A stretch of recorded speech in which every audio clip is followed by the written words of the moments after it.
तर सर्व कार्यकर्त्यांचे आभार परवेश वर्मा यांनी मानलेले आहेत। तर तुर्तास सोहळ्यात पुढच्या बातमीकडे एक मोठी बातमी समोर येते। बिजापूरमध्ये चकमकीत 12 पेक्षा अधिक नक्षलवादी ठार झालेले आहेत। गडचिरोली छत्तीसगड सीमेवर ही चकमक झाली।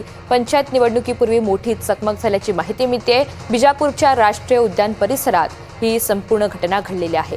बिजापूरमध्ये चकमकीमध्ये 12 पेक्षा अधिक नक्षलवादी हे ठार झालेले आहेत। गडचिरोली छत्तीसगड सीमेवर ही चकमक झाल्याची माहिती मिळते आणि पंचायत निवडणुकीपूर्वीच एक मोठी घडामोड समोर आली आहे।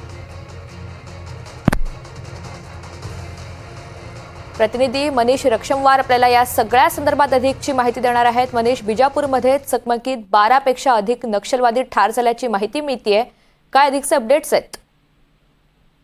ऋतुजा, नक्कीच पंचायत निवडणुकीपूर्वी विजापूर राष्ट्रीय उद्यान परिसरामध्ये एक मोठी चकमक झालेली आहे आणि हा विजापूर राष्ट्रीय उद्यान परिसर जो आहे हा घनदाट जंगलाला लागून आहे। तिथे आता निवडणुकीपूर्वीच ही एक मोठी चकमक म्हटलं जाईल आणि त्याच्यामध्ये 12हून अधिक नक्षली मारले गेल्याची अशी शंका आहे। त्यामध्ये डीआरजी, एसटीएफ आणि बस्तर फायटर या सैनिकांची जी चकमक आताही सुरू आहे। यापूर्वी सुद्धा पंचायत समिती सरपंच उमेदवार होते ते जोगा बारते यांची सुद्धा नक्षल्यांनी गळा चिरून हत्या केलेली होती।